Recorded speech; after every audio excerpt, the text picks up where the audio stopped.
Back here on Sixers Postgame Live, and we are checking in on Tyrese, Mr. Second Half, Maxey, 39 minutes. Look at it, 0-21, 0 for 3, 7 of 8. I mean, that is a huge turnaround. 2 rebounds, 3 assists, 2 steals, and most importantly, no turnovers. Let's check in with Maxey now after this Game 3 win. What changed for you in the second half? I started being aggressive. I kind of was, trying to let the game come to me a little bit. We got the big fella back. James was attacking and was doing a really good job with that. And, I don't have to really force anything. Just kind of get where I can fit in at. And, when it's time to make big shots, I'm going to try to make some big shots. You mentioned Joel being back. Obviously, it's big to have him on the court. But what did it do for you guys specifically in terms of opening up things for everybody else? They can't load up as much.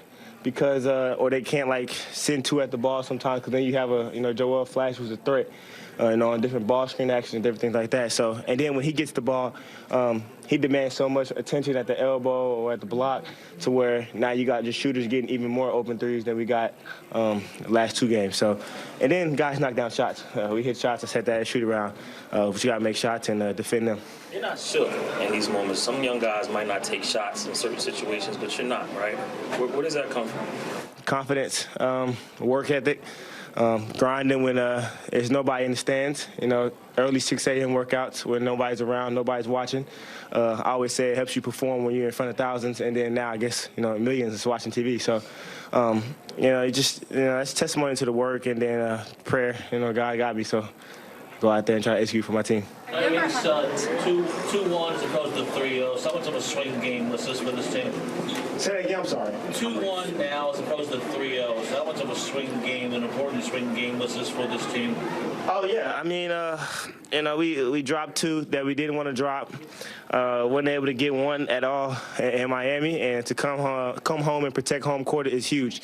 And, we haven't really done anything yet, and that's 1 game. It's down the drain, and we play again Sunday. So, go out there and try to win another one. Have you ever had to wear a mask like that? And if not, can you envision what that must be like for Joel trying to play with that on his face all the time?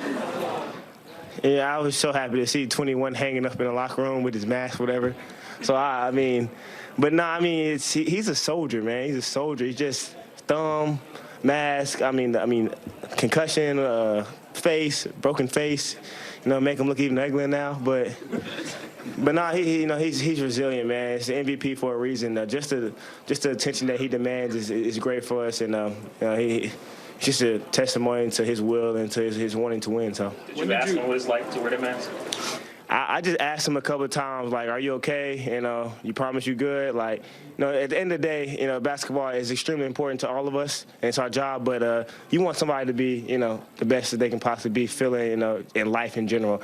I didn't want anything that, him to be any type of in pain or anything, so I always just asked him, checking up on him, see if he was good. But like I said, he's a soldier. I think he played, how many minutes he played? 36 minutes, and that was just huge for us. When did you know he was going to play, and what did that do for your team? Honestly, I had no idea that he was going to play until he walked out there with however many was left in the warm-ups, layup lines. So, it was just good to see him out there, not just for our team, for himself personally. He put so much into this season, the work that he's put in, his body of work, demonstrates why he should be the MVP. And for him to be able to play in the second round of the playoffs in a big moment like this and go out there and play well, it's been great. How much does it help you guys defensively? Obviously, Tyrese Maxey talking about his big man, saying that's the MVP, that's who he is. He's a soldier out there. He went over the litany of injuries that Embiid is dealing with, and he just said it has to be a huge lift.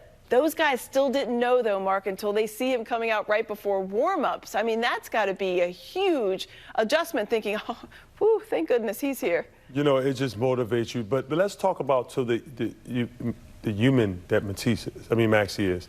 We know this is basketball, but I kept asking him, he's okay. He's concerned for his big fella as a human being. Forget the basketball player. And I think they're going to show once again to his character, who he is as a human being, who he is as a person. He knows it's still bigger than basketball. And it's things like that just make you love this kid.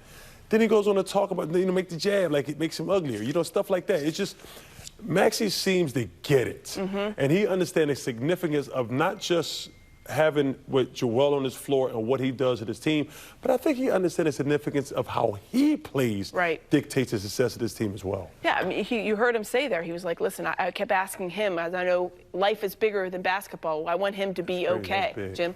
Yeah, how about Maxey? As we raved, rightly so, during the regular season about his incredible improvement from last year to this. How about what this guy is doing in the playoffs?